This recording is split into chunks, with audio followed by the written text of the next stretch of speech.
Bismillahirrahmanirrahim. Elhamdülillahi Rabbil alemin. Allah xeyir işləri qəbul edir və qiymətləndirir. O işlər ki, Allahın dininin və ilahi hakimiyyətin möhkəmlənməsinə xidmət edir, o işləri Allah-u Teala qiymətləndirir.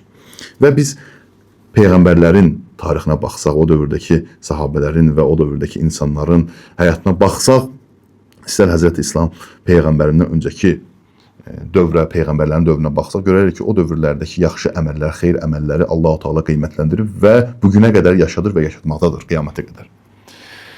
Və bugünkü söhbətimiz bundan ibarətdir, mövzumuz bundan ibarətdir ki, Allah-u Teala ilahi qanunların, ilahi hakimiyyətin, Allahın dininin möhkəmlənməsi üçün edilən xidmətləri qəbul edir və onları qiymətləndirir. Və bunun üçün də istərdim ki, bir-iki rivayət getirək və danışaq. Bu rivayət təfsir nümunədəndir, Cümə surəsinin təfsirindəndir və bugün də mübarək cümə günüdür. Yaxşı olar ki, elə bu söhbətimizi rivayətlə davam edək. Və rivayəti deməmişdən öncə istərdim ki, bir-iki məsələni sizin nəzərinizə çatdırım. O da ondan ibarətdir ki, İslamdan öncə, yəni cahiliyyət dövründə, daha dəqiq hicrətdən öncə, yəni Həzrəti Peyğəmbərin Məkkədən Mədinəyə hicrət etməmişdən öncə cümə gününə Yevmul Arubə deyərdilər və cümə günü belə adlanırdı. Bu Yevmul Arubə günü bizim mövzumuz Allahın xeyir əməlləri qəbul etməsindən və qiymətləndirilməsi haqqındadır. Ona görə bu rivayəti getirmişəm və danışıram bu haqda.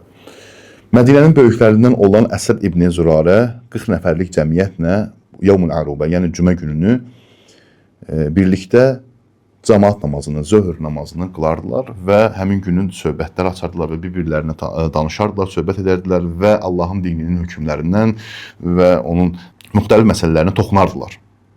Və namazı birlikdə qılardı və ondan əlavə həmin günü bir heyvan kəsərək, yəni qoyun kəsərək insanlara, müsəlmanlara paylayardı və onu bişirərək həmçinin xidmət göstərərdilər. Və bu günü müsəlmanlar kiçik bir cəmiyyət, 40 nəfərlik cəmiyyət cəm olardı.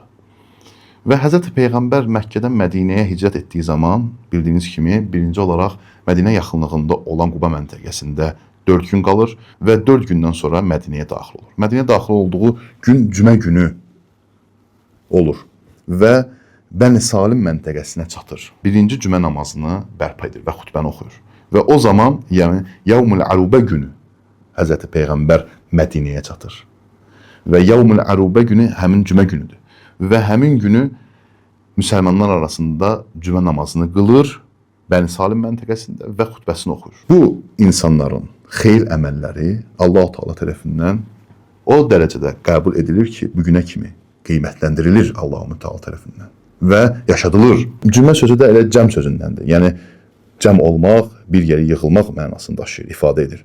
Yəni, möminlərin, bir neçə mömin cəm olaraq həmin günü cəm olduqlarına görə cümə adlandırılır. Və ona görə də Allah-u Teala Allahın dininin xidmətində olan və onun ilahi hakimiyyətin möhkəmlənməsinə xidmət edən əməlləri yaşadır, insanların əməllərini yaşadır. İxlasla edilən əməlləri yaşadır.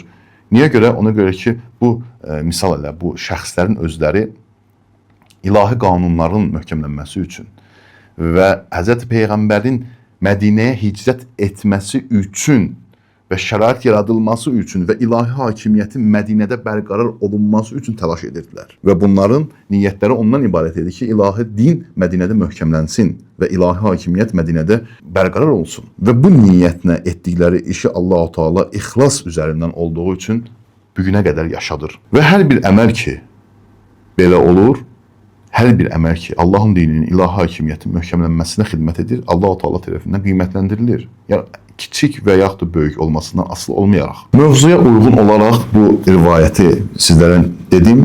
Ona görə ki, hər bir təlaşın, hər bir səy, əgər Allahın dininin möhkəmlənməsi üçün olsa, eynilə bu insanların, Mədinə böyüklərinin etdiyi o zamanki Əsəd İbn Zürarə tərəfindən edilir və onun ətrafında 40 nəfərlə indi rivayət ola bilər, biraz çox, biraz az.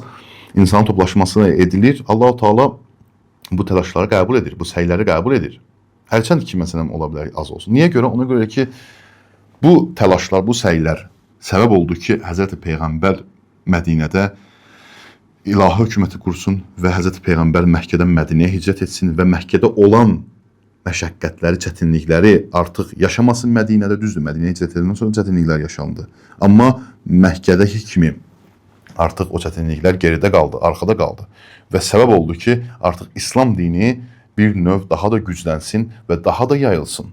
Və belə təlaşları Allah-u Teala, belə xeyir əməlləri Allah-u Teala qəbul edir və qiymətləndirir. Esselamu aleykum və rahmetullahi və bərəkatuhu.